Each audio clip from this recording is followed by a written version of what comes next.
আসসালামু আলাইকুম। তো আমরা আজকে এসএসসি 2024-এর যে শর্ট সিলেবাস এটা নিয়ে আজকে আমরা কিছু কথা বলবো, ঠিক আছে? আজকে বিষয় হচ্ছে ইসলাম, পরবর্তীতে বাকিগুলোও দেওয়া হবে। আচ্ছা, দেখো এখানে কিন্তু আহ, অধ্যায় অধ্যায়ের শিরোনাম দেওয়া আছে। প্রথম অধ্যায় থেকে কি থাকবে? প্রথম অধ্যায় থেকে দেখো শিক্ষাক্রম, পাঠ্যপুস্তক, উল্লেখিত শিক্ষণফল, যেগুলো আমরা শিখতে পারবো আর কি। তো দেখো প্রথম অধ্যায়ের মাধ্যমে পরীক্ষার মাধ্যমে কি কি থাকতে পারে। এখানে 3 নম্বর একটা আছে, দেখো পাঠ ও পাঠের শিরোনাম আর বিষয়বস্তু।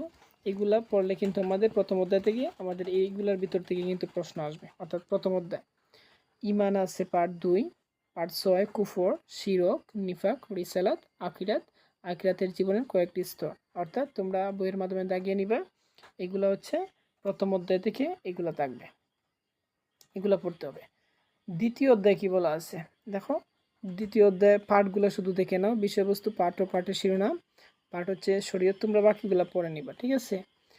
পাঠ 5 তেলাওয়াত, গুরুত্ব, মহত্ব। তারপর হচ্ছে সূরা আল ইনশিরা, সূরা আত-তিন, সূরা আল মাউন, হাদিস নং 1 নিয়ত সম্পর্কিত হাদিস, হাদিস নং 4 বৃক্ষরোপণ সম্পর্কিত হাদিস, 11 হাদিস হচ্ছে নং 8 ব্যবসায় সততা সম্পর্কিত হাদিস। তারপর হচ্ছে হাদিস নং 10 জিকির সম্পর্কিত হাদিস। পার্ট 22 হচ্ছে ইজমা, ঠিক আছে? এইগুলো তোমরা দাগিয়ে নিবা। এইগুলো যদি তোমরা কমপ্লিট করতে পারো দ্বিতীয় অধ্যায়, তাহলে কিন্তু এগুলোর ভিতর থেকে প্রশ্ন আসবে। এরপর তৃতীয় অধ্যায়ে কি বলা হয়েছে দেখো।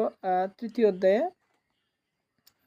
এখানে দেখো যে দ্বিতীয় অধ্যায়ের কিন্তু আরো 2টা রয়ে গেছে। একটা হচ্ছে কিয়াস আর একটা হচ্ছে শরীয়তের আহকাম সংক্রান্ত পরিভাষা। এখানে দেখো যে তৃতীয় অধ্যায়ের মাধ্যমে কি কি থাকবে। সালাত থাকবে, সাওম থাকবে, জাকাত থাকবে, মালিক শ্রমিক সম্পর্ক থাকবে, ইলম থাকবে, শিক্ষার্থীর বৈশিষ্ট্য থাকবে, ছাত্র শিক্ষক সম্পর্ক থাকবে, জিহাদ থাকবে, জিহাদ ও সন্ত্রাসবাদও থাকবে।